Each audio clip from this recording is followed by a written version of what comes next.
Afinal de contas, o que é ideologia de gênero e o que o direito tem a ver com isso? Assista esse vídeo até o final que eu vou te contar tintim por tintim.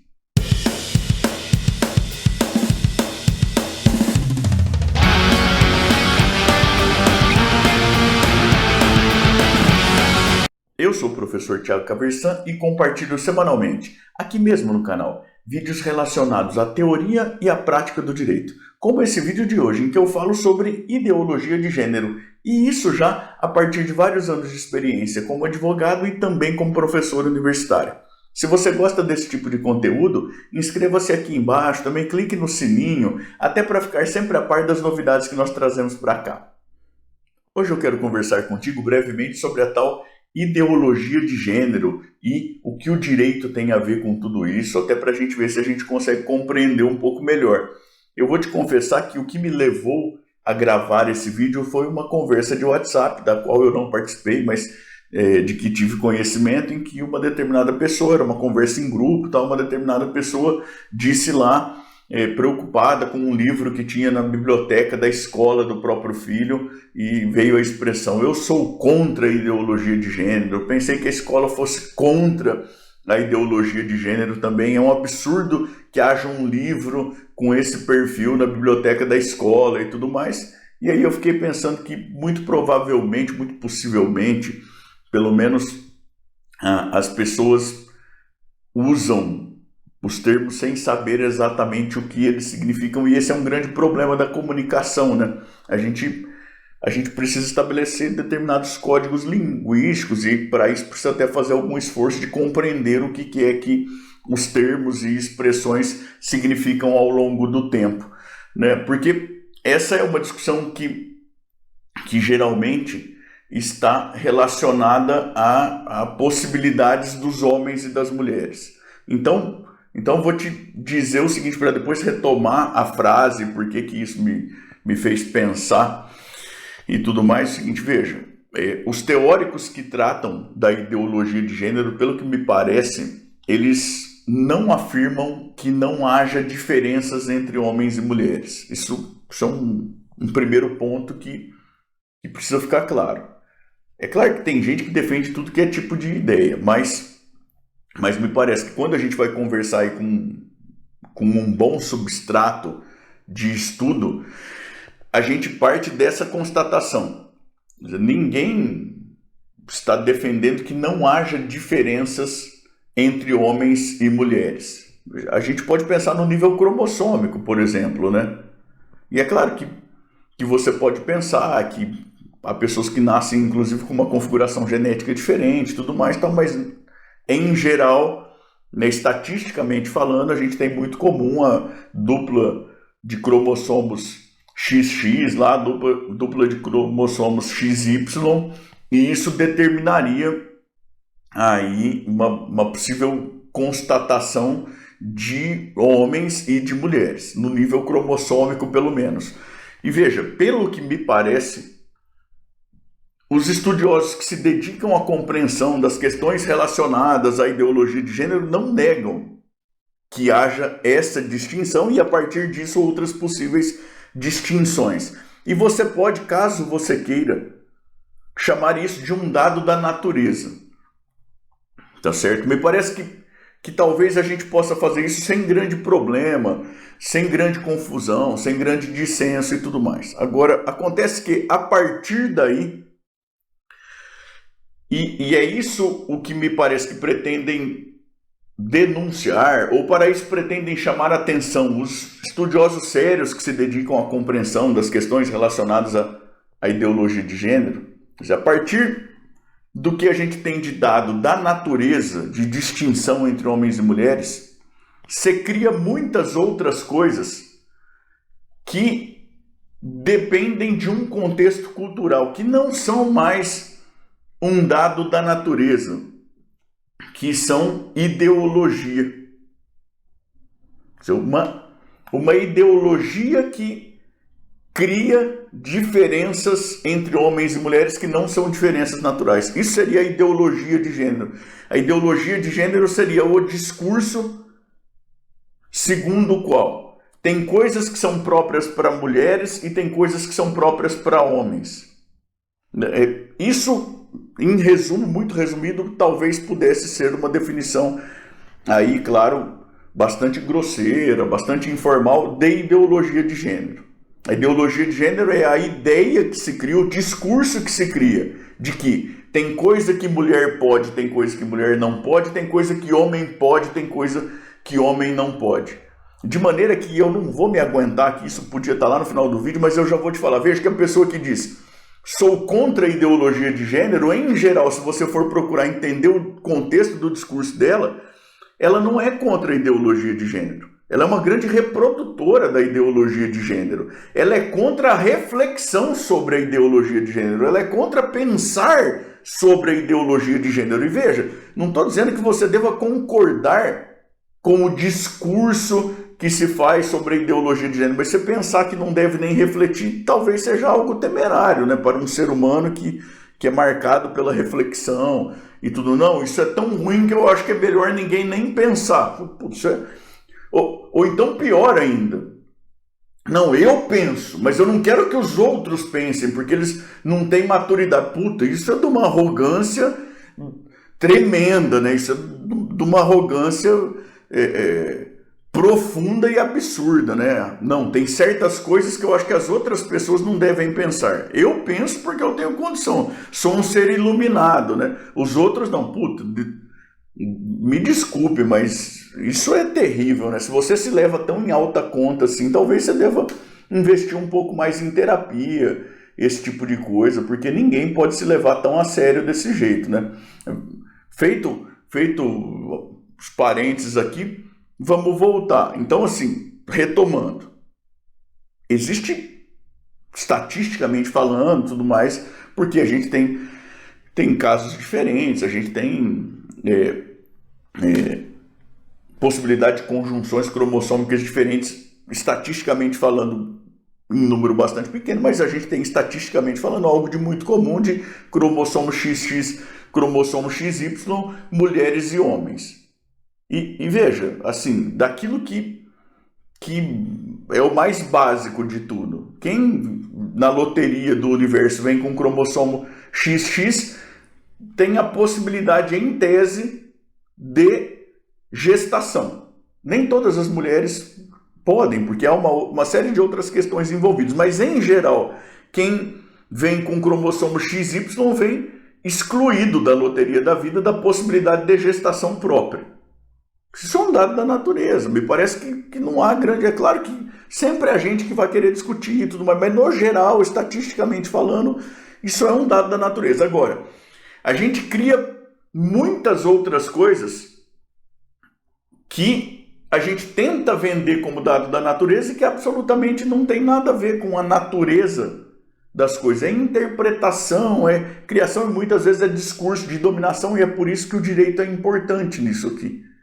Então, professor, eu não estou entendendo nada que você está falando. Bom, veja, a gente... E vou procurar dar uns exemplos que são mais claros, assim, para ver se a coisa fica clara também, que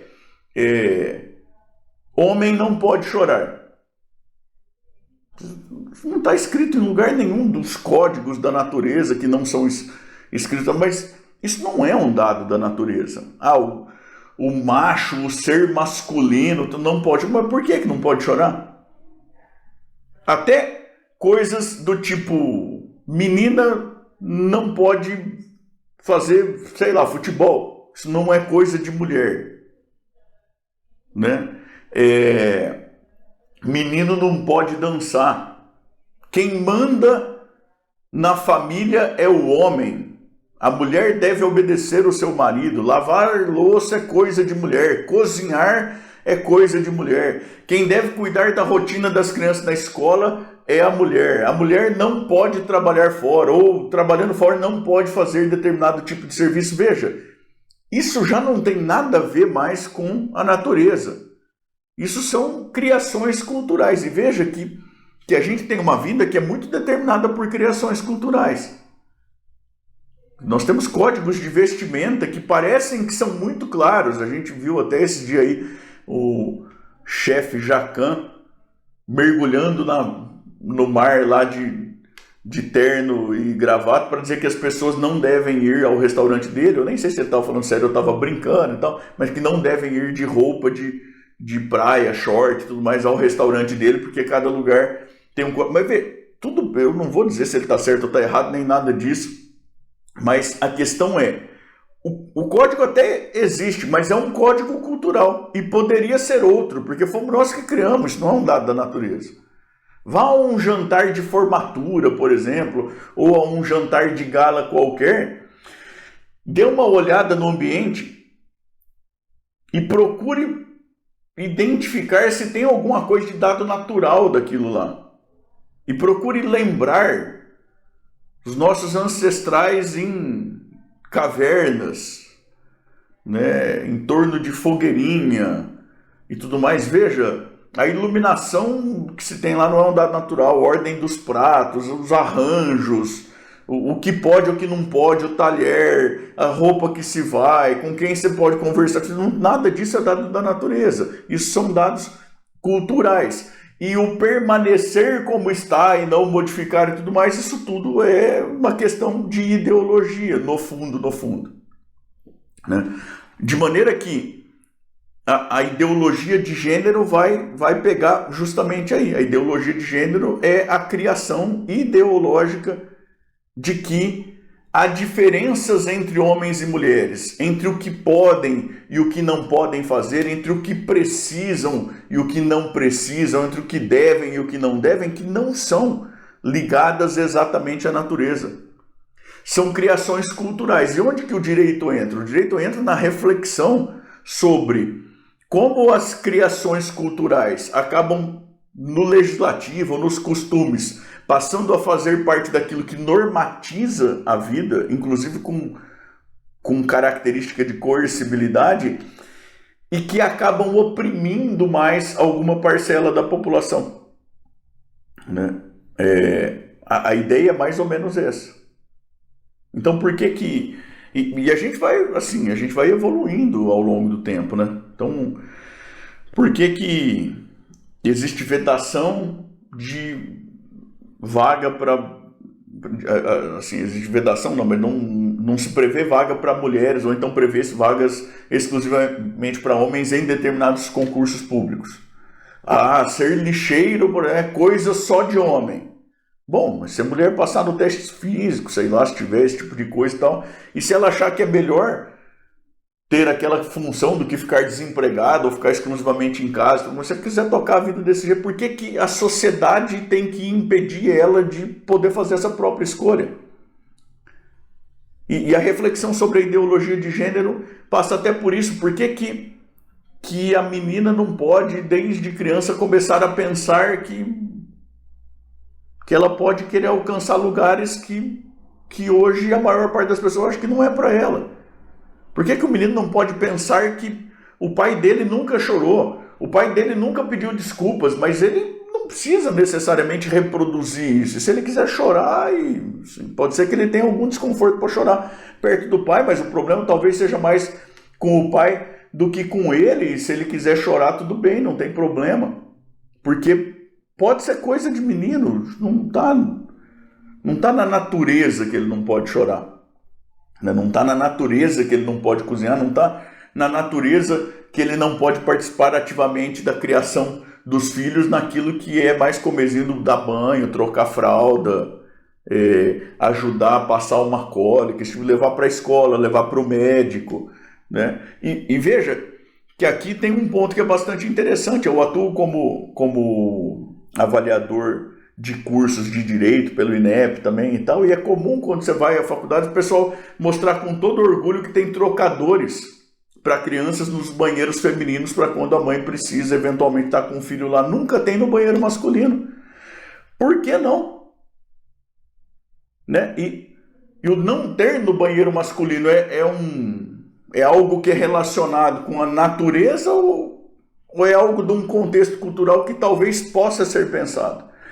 E, de novo aqui, caminhando já para o final, veja, de novo aqui, a pessoa que fala, eu sou contra a ideologia de gênero, na verdade, na maior parte das vezes ela não sabe nem o que ela está falando, porque ela é uma grande reprodutora da ideologia de gênero. O que ela é contra é pensar sobre existe ou não enfronhada na nossa sociedade uma ideologia de gênero, ela tem ou não consequências, as consequências são boas ou são ruins daquilo, ou tem parte boa, tem parte ruim, porque pode ser isso também, e daquilo, como que a gente identifica o que é bom e o que é ruim, como que a gente caminha para superar o que é ruim. Não, a pessoa é contra a reflexão. Ou quando você começa a conversar com ela, ela é contra que os outros reflitam porque os outros não estão preparados para isso, esse tipo de coisa. E veja, aqui bem afinal, mesmo assim, é uma outra reflexão, até mais aproveitando o negócio, esse negócio da gente ter medo de livro que tem em biblioteca, eu acho assim, a gente tem que ter uma certa preocupação com a qualidade, né? Tem livros que tratam de alguns assuntos sem fundamento teórico, ou então sem cuidado com pensar, especialmente em bibliotecas infantis, que se trata de uma cabeça em desenvolvimento, informação, que tem certos assuntos que tem que ter uma certa abordagem e não sei o quê, mas assim, a gente querer fazer um index praticamente medieval de assuntos que devem estar excluídos da biblioteca, do tipo, se a escola não defende ideologia de gênero, o livro não pode estar lá, assim, com tudo aquilo que nós já falamos sobre as expressões, tudo é a mesma coisa que você pensar que uma biblioteca liberal não pode, não deve ter um livro, sei lá, do Marx, por exemplo, ou do Bauman, ou vice-versa. Que bibliotecas que tenham, sei lá, uma pretensão comunista não devam ter lá obras do Adam Smith ou do Stuart Mill, esse tipo de coisa, sei lá. Assim, bibliotecas são lugares que a gente deve frequentar para aprender coisa diferente, para problematizar nossos pontos de vista, para entender que o mundo é um pouco mais complicado do que a gente vinha pensando. Não para simples reforço daquilo que a gente já acha, porque isso é de uma pequenez tão grande que chega a ser até babaquice, tá bom? E veja, evidentemente você não precisa concordar comigo, né? Se você concorda que a gente deve refletir em conjunto, pensar, questionar e tudo mais, por mais que a gente discorde em muitas outras coisas, aqui pelo menos a gente já concorda bastante, não é verdade? E isso é bom. De maneira que eu espero que você tenha gostado do vídeo, ainda que seja por incômodo, ainda que seja por discordância, que você pode manifestar aqui nos comentários. Eu queria te pedir ao final, então, para contar aqui nos comentários de onde é que você me assiste, o que é que você faz, e qual a sua opinião sobre esse tema tão controverso, também tão importante. Conta para mim, porque na medida do possível eu gosto de interagir e gosto muito mesmo de saber até onde os vídeos estão chegando, quem está assistindo e tudo mais. Também queria te convidar a continuar navegando aqui pelo canal, especialmente a partir deste vídeo aqui, em que eu falo sobre a finalidade do direito. E também queria te pedir de novo, por favor, para se inscrever no canal, para clicar no sininho, para dar o seu joinha, para me seguir lá no Instagram, no TikTok, porque isso é muito importante para que eu continue produzindo esse material aqui, tá bom? Muito obrigado, até mais. Tchau, tchau.